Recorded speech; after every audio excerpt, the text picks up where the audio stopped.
TV7 Israel News is made possible thanks to your generous donations.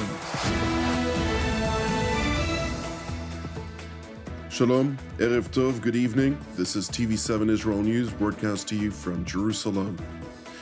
Israel is bolstering its relations with African nations. The United States is urging Israel to grant safe passage to terrorists held up in a tunnel in the Gaza Strip. French President Emmanuel Macron offers the Palestinian Authority support in drafting a Palestinian constitution.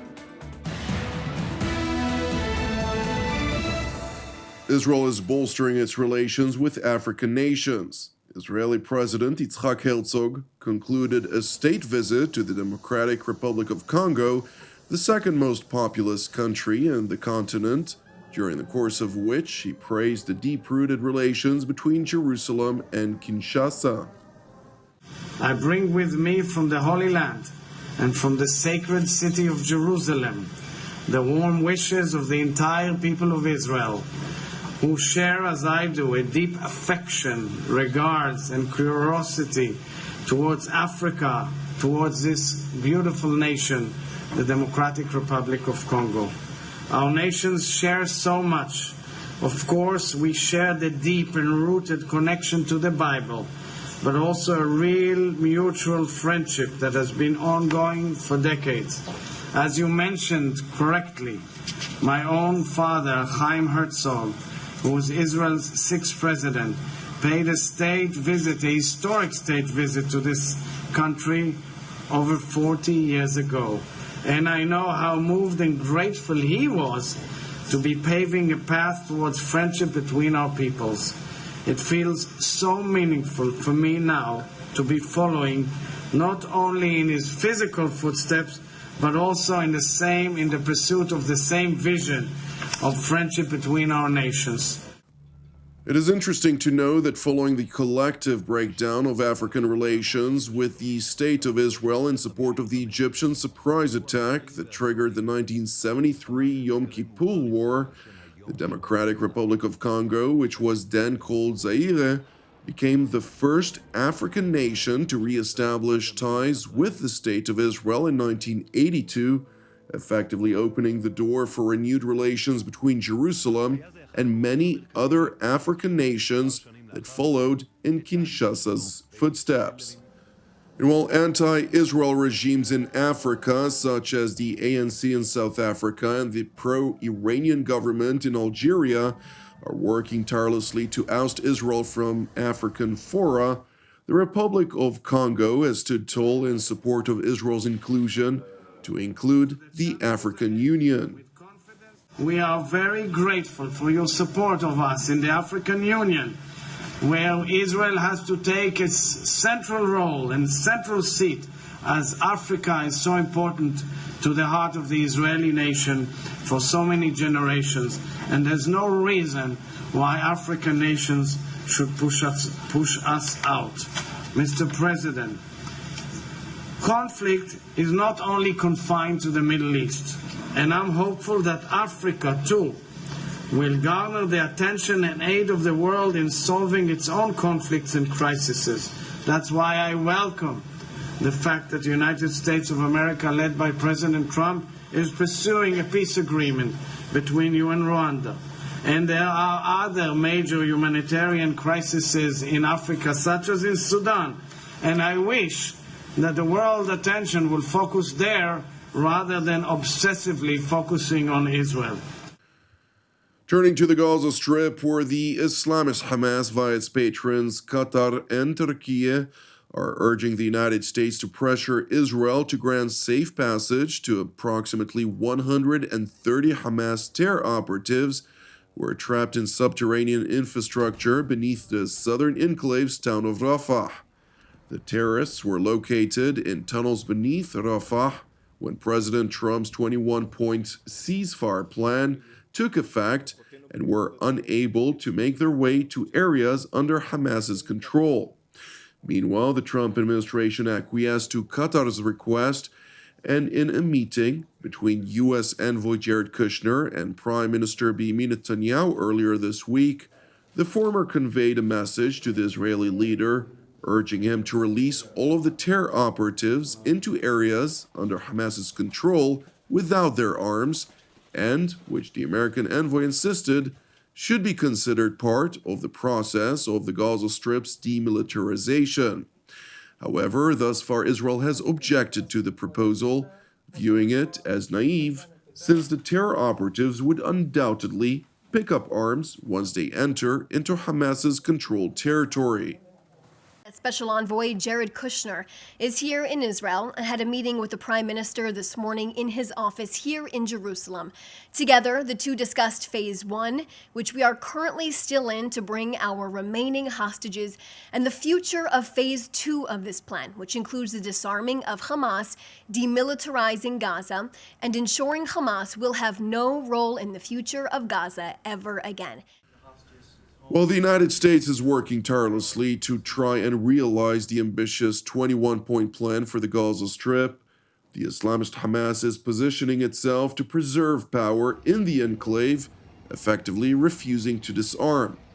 Therefore, to the growing frustration of the Trump administration and its Western allies, creative solutions are being discussed to avoid a scenario in which the temporary yellow line that separates between IDF forces and Hamas's terrorists would turn into a de facto border of the Gaza Strip, a reality which the Hashemite Kingdom of Jordan and other actors are working to alter by ratcheting up pressure on Israel to withdraw from the Gaza Strip altogether, while evidently leaving Hamas in power. I've got to be honest with you, we're still working out ideas. I mean, everybody's in discussion. I think what we know is that everybody wants this conflict over. All of us want the same end game here. Question is, how do we make it work? And still a lot of ideas back and forth. So I think it is imperative that we have a Palestinian police that is in charge of the security of the Palestinians. That needs to be supported by an international stabilization force. We all agree on that. With Israel staying in Gaza, I think security is going to be a challenge. So it is imperative that we have a timeline for the withdrawal of Israeli forces from Gaza. Israel cannot stay in 53% of Gaza and then expect security to be achieved. The remarks by the Jordanian top diplomat, whose country is a driving force behind the internationally aspired recognition of Palestinian statehood prematurely, were made during the Manama Dialogue Conference, which took place earlier this month. Alongside the Jordanian foreign minister, his British and German counterparts echoed their concerns over the stalled progress in implementing President Trump's 21-point plan, stressing utmost urgency. We really have to speed up. My fear is that we are that we are running out of time. Ceasefire is good. That was very necessary. We needed a surge of humanitarian aid, as I said before, but we really need to fill the vacuum within the Gaza Strip for security, for administration, and we really have to do that as soon as possible in order to avoid that Hamas is again taking over, I would say, power in the Gaza Strip, and that, of course, could be, again, a motivation for Israel to once again use military force, and that, of course, is not the way ahead. But all of us know that this situation is still immensely fragile. We've seen further attacks, we've seen aid remain a trickle, not a flood, we've seen hostage families still waiting for some remains. And all parties must deliver on their commitments, and we need to also, all of us, lean in to make sure we have the momentum and the progress we need for a lasting peace, not simply the ceasefire. Gaza must not get stuck in a no man's land between peace and war. And progress is urgent.